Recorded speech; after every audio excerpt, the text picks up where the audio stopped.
ದೇವಾಲಯಗಳ ನಾಡು ಅಂತಾನೆ ಕರೆಸಿಕೊಳ್ಳುವ ನಾಗಮಂಗಲ ತಾಲೂಕಿನಲ್ಲಿ ಅನೇಕ ಪುರಾಣ ಪ್ರಸಿದ್ಧ ಸ್ಥಳಗಳು, ದೇವಾಲಯಗಳು, ಗುಹೆಗಳು ಇವೆ. ಇಂತಹದ್ದೇ ಒಂದು ದೇವಾಲಯದ ವಿಶೇಷತೆಯನ್ನು ನಾವಿಂದು ನಿಮಗೆ ತಿಳಿಸಿಕೊಡ್ತೇವೆ.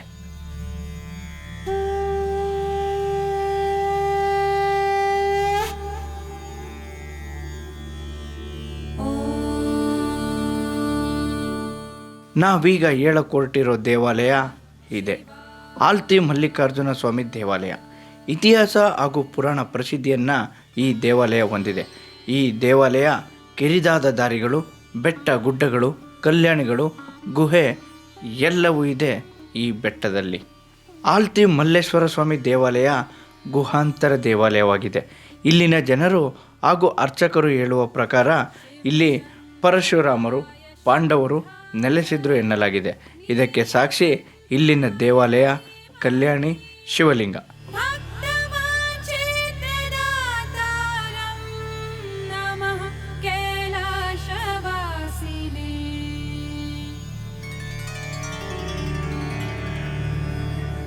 ಮಂಡ್ಯ ಜಿಲ್ಲೆ ನಾಗಮಂಗಲ ತಾಲೂಕಿನ ಆಲ್ತಿ ಗ್ರಾಮದ ಪಶ್ಚಿಮ ದಿಕ್ಕಿನಲ್ಲಿರುವ ಸುಂದರ ಬೆಟ್ಟದ ಸಾಲಿನ ಗುಹೆಯಲ್ಲಿ ಉದ್ಭವ ಶಿವಲಿಂಗ ಇದೆ. ಈ ಶಿವಲಿಂಗದ ನೆತ್ತಿಯ ಮೇಲೆ ಸದಾ ಗಂಗಾಜಲ ಹರಿಯುತ್ತದೆ.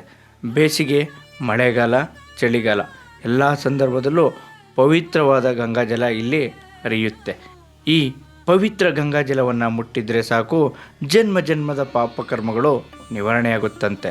ಇಲ್ಲಿ ಏನಪ್ಪ ಅಂದರೆ ದೇವರ ಹತ್ರ ಯಾವಾಗಲೂ ಇಂಥ ಬೇಸಿಗೆಗಾಲದಲ್ಲೂ ನೀರು ಬರುತ್ತೆ. ದೇವರ ಶಿವನ ಹತ್ರ ಯಾವಾಗಲೂ ನೀರು ಬರುತ್ತೆ.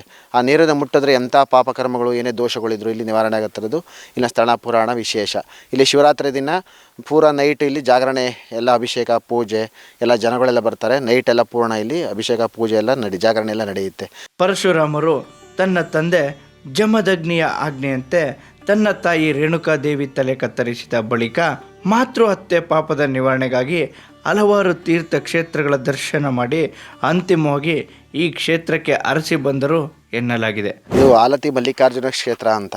ಇದು ಪರಶುರಾಮರು ತಾಯಿ ರೇಣುಕಾದೇವಿ ಎಲ್ಲಮ್ಮ ದೇವಿಯವರ ತಾಯಿ ತಲೆ ಕಡ್ದಂಥ ಕರ್ಮಕ್ಕೋಸ್ಕರ ಈ ದೇವಸ್ಥಾನವನ್ನು ಅವರು ಶಿವನನ್ನು ಕುರಿತು ತಪಸ್ಸು ಮಾಡಬೇಕಾದ್ರೆ ಒಂದು ದುಂಬಿ ಬಿಲ್ಪತ್ರ ಕಚ್ಕೊಬರುತ್ತಂತೆ. ಆ ಬಿಲ್ಪತ್ರ ಕಚ್ಕೊಂಡ್ಬಂದಾಗ ಅನುಮಾನಾಸ್ಪದವಾಗಿ ಏನು ಮಾಡ್ತಾರೆ ಅವರು, ಅದು ಕುದುರೆ ಹತ್ಕೊಂಡು ಆ ದುಂಬಿನ ಹಿಂಬಾಲಿಸ್ಕೊಂಡು ಬಂದಾಗ ಇದು ಒಂದೇ ಬೃಹದಾಕಾರದ ಒಂದೇ ಬಂಡೆ ಒಳಗಡೆ ಒಂದು ಕಿರುಬೆಳಗಾದ ರಂಧ್ರ ಮಾಡ್ಕೊಂಡು ದುಂಬಿ ಒಳಗಡೆ ಹೋಗ್ತಿತ್ತಂತೆ. ಇಲ್ಲೇನೋ ಇರ್ಬೋದೇನಂತೇಳಿ ಅನುಮಾನಾಸ್ಪದವಾಗಿ ಕೈಯಲ್ಲಿದ್ದ ಪರಶುವಿನಿಂದ ಈ ಬಂಡೆವನ್ನು ಕಡಿಯೋದು ಒಳಗಡೆ ಹೋಗ್ತಾರೆ. ಮೊದಲು ಕುದುರೆ ಮೇಲೆ ನಿಂತ್ಕೊಂಡು ಬಕ್ಕೊಂಡು ತೆಳ್ಕೊಂಡು ಕಡಿಬೇಕಾದ್ರೆ ಕಡೆಗೆ ಶಿವಲಿಂಗ ಇರೋದು ಗೊತ್ತಿಲ್ಲದೆ ಶಿವಲಿಂಗಕ್ಕೆ ಕೊಡ್ಲಿ ಹೊಡೆದ್ಬಿಡ್ತಾರೆ.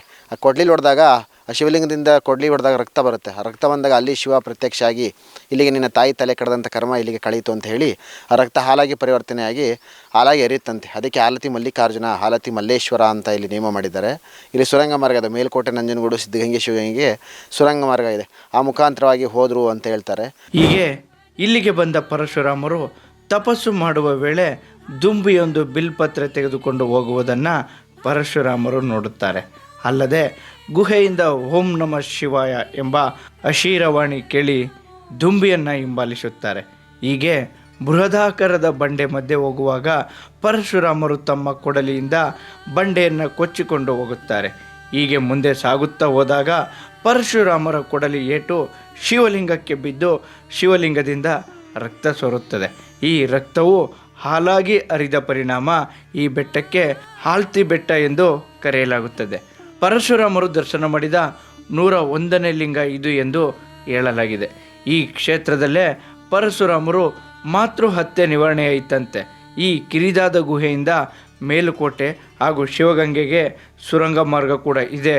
ಈ ಸುರಂಗ ಮಾರ್ಗ ಮೂಲಕವೇ ಪರಶುರಾಮರು ಹೋದರು ಎಂಬ ಮಾತಿದೆ.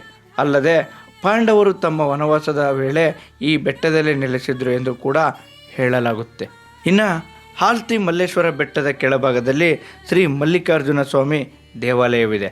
ಮಲ್ಲಿಕಾರ್ಜುನ ಸ್ವಾಮಿ ಕ್ಷೇತ್ರ ಇದೊಂದು ದಿವ್ಯ ಕ್ಷೇತ್ರ. ಮಾನವ ನಿರ್ಮಿತವಲ್ಲದ ಒಂದು ದಿವ್ಯ ಕ್ಷೇತ್ರ, ಗುಹಾಂತರ ದೇವಾಲಯ. ಇಂಥ ಆಲ್ತಿ ಗ್ರಾಮದಲ್ಲಿ ಮಗುವಾಗಿ ಜನಿಸಿದವರು ಸನ್ಯಾಸಿಯಾಗ್ತಾರೆ.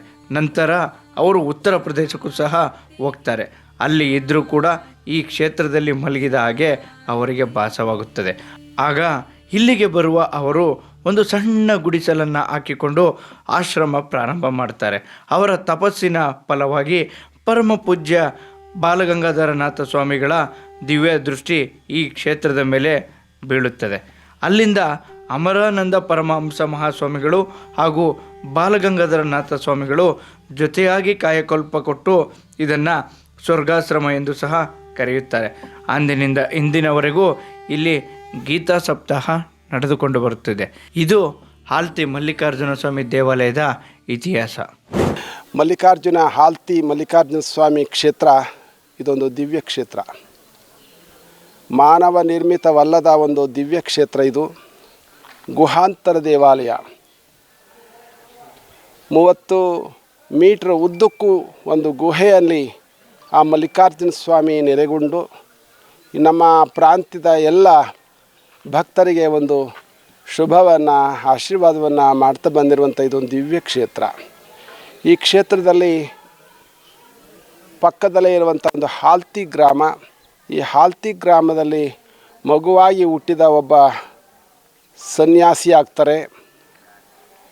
ನಂತರ ಅವರು ಉತ್ತರ ಪ್ರದೇಶಕ್ಕೆ ಹೋಗ್ತಾರೆ. ಉತ್ತರ ಪ್ರದೇಶದಲ್ಲಿದ್ದರೂ ಕೂಡ ಅವರಿಗೆ ಈ ಕ್ಷೇತ್ರದಲ್ಲಿಯೇ ಅವರನ್ನು ಯಾವಾಗಲೂ ಇಲ್ಲಿ ಬಂದು ಮಲಗದಾಗೆ ಭಾಸವಾಗ್ತದೆ. ಹಾಗಾಗಿ ಇಲ್ಲಿ ಬಂದು ಒಂದು ಹಟ್ಟನ್ನು, ಚಿಕ್ಕದ ಒಂದು ಗುಡಿಸಲನ್ನು ಹಾಕ್ಕೊಂಡು ಇಲ್ಲಿ ಸ್ಥಾಪನೆ ಮಾಡಿಕೊಳ್ತಾರೆ ಆಶ್ರಮವನ್ನು. ನಂತರ ಅವರ ತಪಸ್ಸಿನ ಫಲವೋ ಏನೋ ಗೊತ್ತಿಲ್ಲ, ಜೊತೆಯಲ್ಲಿ ನಮ್ಮ ಪೂಜ್ಯ ಜಗದ್ಗುರು ಬಾಲಗಂಗಾನಾಥ ಮಹಾಸ್ವಾಮಿಗಳವರು ಈ ಕ್ಷೇತ್ರದ ಮೇಲೆ ದಿವ್ಯ ದೃಷ್ಟಿಯನ್ನು ಬಿಟ್ಟು ಪೂಜ್ಯರೇರ್ವರು ಕೂಡ ಸಹಪಾಠಿಗಳಾಗಿ ಜೊತೆ ಇದ್ದು ಅಷ್ಟು ಪರಸ್ಪರ ಪ್ರೀತಿಯಿಂದ ಇದ್ದಂತಹ ಮಹಾಸ್ವಾಮಿಗಳು ಇರುವರು ಕೂಡ ಈ ಆಶ್ರಮವನ್ನು ಸ್ವರ್ಗಾಶ್ರಮ ಅಂತ ಹೇಳಿ ಕರೆದು ಸ್ಥಾಪನೆ ಮಾಡಿ ಈ ದಿವ್ಯವಾದಂಥ ಕ್ಷೇತ್ರದಲ್ಲಿ ಅಂದಿನಿಂದ 60 ವರ್ಷಗಳಿಂದ ನಿರಂತರವಾಗಿ ಗೀತಾ ಸಪ್ತಾಹ ಶಿವರಾತ್ರಿಯಿಂದ ಪ್ರಾರಂಭಗೊಂಡು ನಂತರ ಶಿವರಾತ್ರಿ ಆದ ನಂತರ ಗೀತಾ ಸಪ್ತಾಹ ಆಗ್ತದೆ.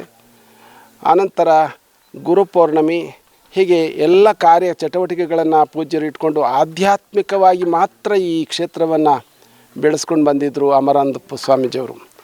ಇದಕ್ಕೆ ಕಾಯಕಲ್ಪ ಕೊಟ್ಟು ಪೂಜ್ಯ ಜಗದ್ಗುರು ಬಾಲಗಂಗಾನಾಥ ಮಹಾಸ್ವಾಮಿಗಳವರು ಒಂದು ಪ್ರಾರ್ಥನಾ ಮಂದಿರ, ಹಾಗೆ ಒಂದು ದೇವಾಲಯ ಆಗಬೇಕು ಅನ್ನೋದು ಅವರ ಕನಸಾಗಿತ್ತು.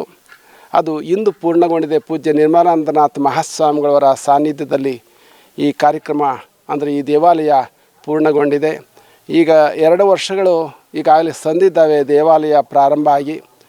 ಅದರ ಪೂರ್ವಭಾವಿ ಒಂದು ರಾಜಗೋಪುರ ಈಗ ಪ್ರಾರಂಭ ಆಗ್ತಾ ಇದೆ, ಅಂದರೆ ಲೋಕಾರ್ಪಣೆ ಹಾಕುವಂಥ ಸಂದರ್ಭ.